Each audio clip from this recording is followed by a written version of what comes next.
ये है दिल्ली दर्पण। दिल्ली के लोगों को मैं तकलीफ में नहीं देख सकता। दिल्ली के लोगों का बहुत एहसान है मेरे ऊपर। मेरे लिए दिल्ली के लोगों के साथ मेरा अलग रिश्ता है। दिल्ली के लोग मेरा परिवार हैं। जैसा आप लोग देख रहे हैं कि जब मैं जेल में था, इन लोगों ने दिल्ली के लोगों को परेशान करने में कोई कसर नहीं छोड़ी। ऐसे काम रोक दिए जिससे दिल्ली के गरीब आम आदमी बहुत ज़्यादा परेशान हो रहे हैं। इन लोगों के लिए दिल्ली के लोग एक राजनीति का हिस्सा हो सकते हैं, पर मेरे लिए दिल्ली के लोगों के साथ मेरा अलग रिश्ता है। दिल्ली के लोग मेरा परिवार हैं। दिल्ली के लोगों को मैं तकलीफ में नहीं देख सकता। दिल्ली के लोगों का बहुत एहसान है मेरे ऊपर। तो जब से मैं जेल से निकला हूँ, तब से मेरी कोशिश है कि जितने रुके हुए काम थे, जो इन्होंने मुझे जेल में डाल के इन लोगों ने दिल्ली के काम रोके, दिल्ली वालों को परेशान किया, दिल्ली वालों को तकलीफ़ दी, दिल्ली वालों को सताया, दिल्ली वालों पे अत्याचार किया, वो एक एक करके हम सारे काम दोबारा शुरू करा रहे हैं। तो उसी सिलसिले में आज दिल्ली सरकार ने एक बहुत महत्वपूर्ण फैसला लिया है और मैं दिल्ली के दलित समाज के लिए, एसटी समाज के लिए, ओबीसी समाज के लिए, ईडब्ल्यूएस वालों के लिए एक बहुत अच्छी खुशखबरी लेके आया हूँ। दिल्ली में एक हमने 2017 में स्कीम चालू की थी, मुख्यमंत्री जय भीम योजना।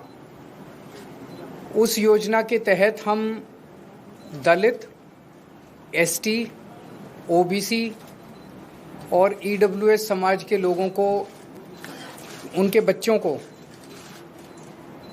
कोचिंग करने के लिए हम मदद करते थे।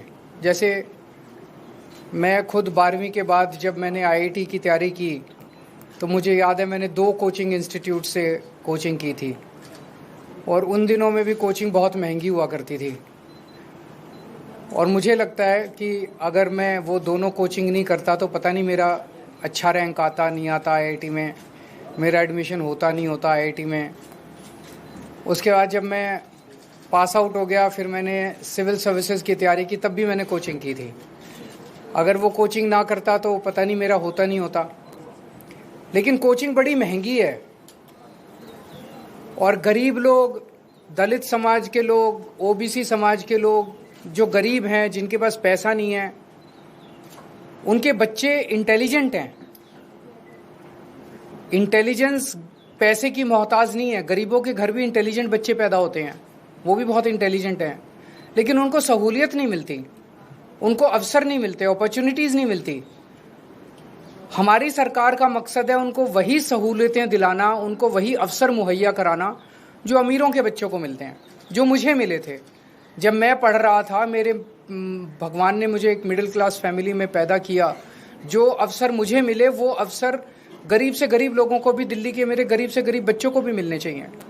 तो वो अवसर मुहैया कराने के लिए हमने स्कीम निकाली थी कि 12वीं के बाद या ग्रेजुएशन के बाद अगर कोई कम्पिटिटिव एग्ज़ाम देता है बच्चा, इंजीनियरिंग के लिए, मेडिकल के लिए, रेलवे के लिए, नौकरी के लिए, यूपीएससी के लिए, कोई भी वो देता है, अगर कोचिंग में एडमिशन लेता है तो उसको दिल्ली सरकार उसका कोचिंग का सारा खर्चा देती थी। और बाद में हमने उनको 2,500 रुपये महीना भी देना चालू किया था, ताकि पढ़ते वक्त वो कोचिंग इंस्टीट्यूट अगर जाना आना है उसके लिए, उसको जाने आने के लिए और उसके मिसलेनियस एक्सपेंसेस के लिए 2,500 रुपये महीना भी देना चालू किया था। कुछ अड़चनें कोरोना की वजह से आई और उसके बाद मेरे जेल जाने के बाद ये बिल्कुल ठप हो गई स्कीम। इसको ठप कर दिया गया, जानबूझ के इसको ठप कर दिया गया। लेकिन आज मुझे बेहद खुशी है पूरे दलित समाज को, ओबीसी समाज को, ईडब्ल्यूएस, हमारे गरीब भाइयों को बताते हुए कि आपके बच्चों के लिए आज दिल्ली सरकार ने इस स्कीम को दोबारा चालू कर दिया है।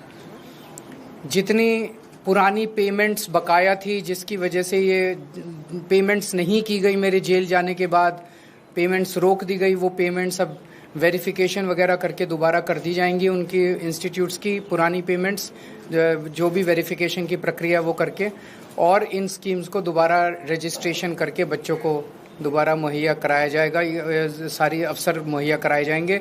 और मैं भगवान से प्रार्थना करता हूँ कि बच्चे, हमारे गरीबों के बच्चे खासकर, खूब फलें फूलें, आगे बढ़ें, तरक्की करें, देश के विकास में योगदान करें। वो किसी भी तरह से दूसरे वर्गों से पीछे नहीं है, किसी भी तरह से दूसरे वर्गों से कम नहीं है। उन्हें अवसर हम पूरे देंगे। लेटेस्ट खबरों के लिए सब्सक्राइब करें हमारा YouTube चैनल या फिर लॉग ऑन करें www.delhidarpantv.com।